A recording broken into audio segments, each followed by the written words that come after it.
comfortable liberal who lives in the LA suburbs, in the Miami suburbs, to not give a damn about working people, even though they'll put a Black Lives Matter sign on their front yard because it's an economic war. And we expect them not to hold Rachel Maddow and MSNBC and CNN accountable for their actions, who are very complicit in some of the most egregious ways possible. The problem with somebody like Jimmy is, why aren't people who support him taking him to task for not utilizing his platform to do all these things that he supposedly gives a rat's ass about? Living wage, universal health care. He could absolutely be making an impact right now, but instead he does tiddlywinks with effing Nick Brana, who's one of the biggest grifters I've ever seen, and how anybody would ever accept him in their circles. I mean, my God, he's got such a punchable face, and he just really is asking for it. And the idea that you do an anti-war rally in D.C. and you let that son of a bitch be your MC, are you that stupid? I mean, at some point, you really got to wonder.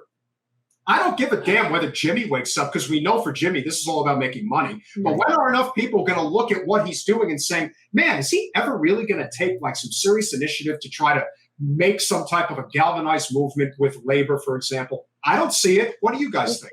Well, no, not if he's going to send everybody, not if he's constantly lying about COVID and vaccines and mitigations, and that it's really not harmful to the working class, because now he's actually just complicit with the billionaire class and trying to get everybody back to work in spite of getting them sick and dying. I mean, and that's my beef with Jimmy is not on really other policy issues for the most part, other than, I mean, we can disagree with him having conversations with Boogaloo Boys and, going on Tucker Carlson, and not that Tucker Carlson is bad, but go there and have a debate and discussion, not just, hey, we agree the Democrats suck, because obviously you're being used in that way, because that's what's happened when he goes on Tucker. But, he took the pandemic. If you're a righteous anger guy, which is why people are attracted to Jimmy Dore, he's got this righteous anger behind the need for all these, for healthcare, for example, which is the top issue on the left. And he's now pushing the establishment points about get back to work. The pandemic's not a big deal. Masks don't work. Vax is bad. He constantly has people on that downplay COVID. And the left should have used this pandemic to rally people behind Medicare for all. It should have been the number one thing. No matter your feeling on vax, you could be anti-vax and still rally behind the pandemic, because you can't look around and say it didn't kill all these people in the world. So you could be anti-vax and still hold that view, but he's not doing that. Look, Twitter is not real life, but Twitter is where the progressives have the loudest voice. And he is one of the top dividing forces among that dividing voice on Twitter. Yeah. One of the biggest issues that I have always taken with him is the idea that people were willing to follow him right over the edge when it came to the People's Party movement, which was a disaster from the very beginning. And the fact that no one was talking about the actual electoral barriers that are in the way of a third party movement. If you do not have ranked choice voting, if you do not have open primaries, and if you do not have, proper funding, there is no way to actually grow something outside of the party. There are states that are taking that initiative. Nevada, obviously, huge, that they've passed ranked choice voting. Alaska has it. Maine has it. You guys have jungle primaries. So does Louisiana. But there is a lot of work that needs to be done in terms of the infrastructure, in terms of making that change. And all I'm thinking is, all these people want to get outside of the Democratic Party, sure. But it seems like it's just one big sheep herd to just get money, without actually saying, well, is there actually a cost benefit to what we're doing here? And the fact is, it's been a complete disaster. And that's what I'm concerned about, because we've had shows about this. Yeah. So many people have lost faith, don't know what to do. And we try to cross-pollinate with different channels, as we do with you guys, because I think that the audiences they're yearning for some type of a movement to find its way again. And right now, it just seems like we're completely dormant.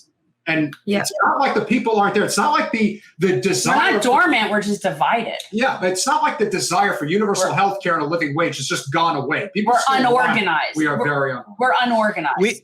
Yeah, I mean, we need to be organized around the labor movement. Correct. That's what we have. We don't need to be divided on electoral politics because we know our power.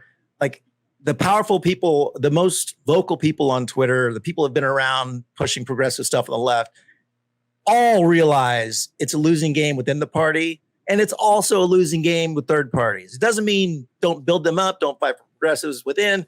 But the only place we have any real power in the near future is the labor movement. And there's no unification to talk about this. Most shows don't even get into any of the labor shit. Right. We cover it a lot. That was actually one of the main reasons when we started this. We even had I used to do more interesting graphics, but we had like solidarity with labor. Like we had segments about this, but it's very, very important. And that's why one of the things we've also talked about, and we had the workers strike back, a couple people from that on, and what Shama Sawant's doing out there, that is exactly the kind of thing that I think is where there could be a real difference to be made. And she is somebody that actually has a track record of being successful.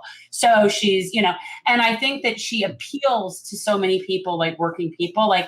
If we could do something to help facilitate, and I think by us doing what we do and talking about it and bringing on labor people and educating people, all that, to facilitate that for her, I think that has some seriously good potential. Yeah, I agree.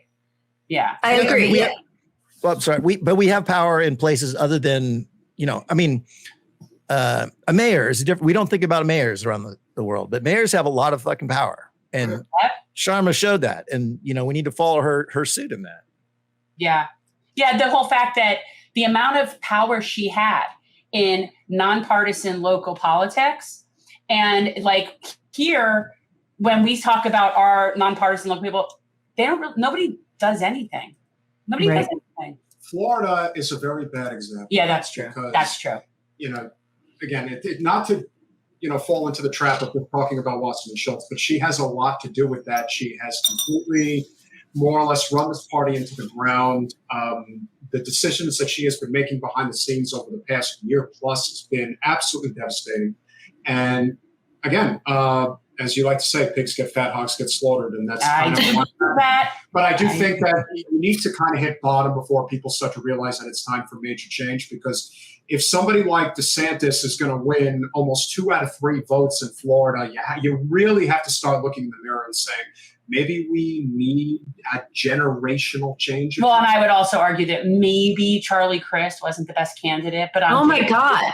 Yeah. How was that the candidate? Disgusting. And a perfect example of that, and again, without getting into too much detail, but let's just say that a week before the primary, even though it looked like Charlie was going to win, Debbie decided to bring him down here to Broward County, where Nikki Fried, mind you, who's the new head of the Florida Democratic Party in the state, is from, decided to bring Charlie around for a whole bunch of events and couldn't wait that week in terms of Charlie winning the nomination and then doing it. She had to thumb Nikki in the eye in the process of doing that.